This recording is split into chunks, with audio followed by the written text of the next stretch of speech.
મધ્ય પૂર્વમાં વધી રહેલા તણાવની દેશના ગેસ પુરવઠા પર ગંભીર અસરો હાલ દેખાઈ રહી છે. એલપીજી ગેસની એજન્સીઓ બહાર લોકોની લાંબી લાઈનો જોવા મળી રહી છે. એવામાં સવાલ એ થાય છે કે આપણે રસોઈ માટે ફક્ત એલપીજી સિલિન્ડરનો જ ઉપયોગ કેમ કરીએ છીએ, અન્ય ગેસનો ઉપયોગ કેમ નથી કરતા? વાસ્તવમાં એલપીજીના વ્યાપક ઉપયોગનું મુખ્ય કારણ એ છે કે તેને ઓછા દબાણ હેઠળ સરળતાથી પ્રવાહી બનાવી શકાય છે, જેનાથી સિલિન્ડરોમાં મોટી માત્રામાં ગેસ સંગ્રહિત કરી શકાય છે અને સરળતાથી ક્યાંય પણ તેને પરિવહન કરી શકાય છે. સિલિન્ડરમાં પ્રવાહી સ્વરૂપમાં મોટી માત્રામાં ગેસ સુરક્ષિત રાખી શકાય છે, જે એલપીજીને ઘરેલું ઉપયોગ માટે આદર્શ બનાવે છે. બીજું એ કે સીએનજી જેવા વાયુઓ સરળતાથી પ્રવાહી થતા નથી. વધુમાં તેમને 200 કે 250 બાર જેટલા ઊંચા દબાણે સંગ્રહિત કરવા પડે છે.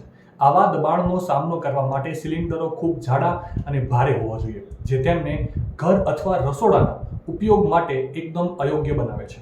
એલપીજીનો બીજો મોટો ફાયદો તેની ગરમી ઉત્પન્ન કરવાની શક્તિ છે. એલપીજી ગેસ મિથેન અથવા સીએનજી જેવા વાયુઓ કરતાં લગભગ 2.5 ગણી વધુ ગરમી ઉત્પન્ન કરે છે. આનાથી ખોરાક એકદમ ઓછા બળતણમાં વધારે ઝડપથી રાંધવામાં મદદ મળે છે. એટલા માટે રસોઈ માટે ફક્ત એલપીજી સિલિન્ડરનો જ ઉપયોગ થાય છે. માહિતી સારી લાગી હોય તો રીલને વધારે શેર કરજો અને આવી જ અવનવી માહિતી માટે સંદેશ ડિજિટલ સાથે જોડાયેલા રહેજો.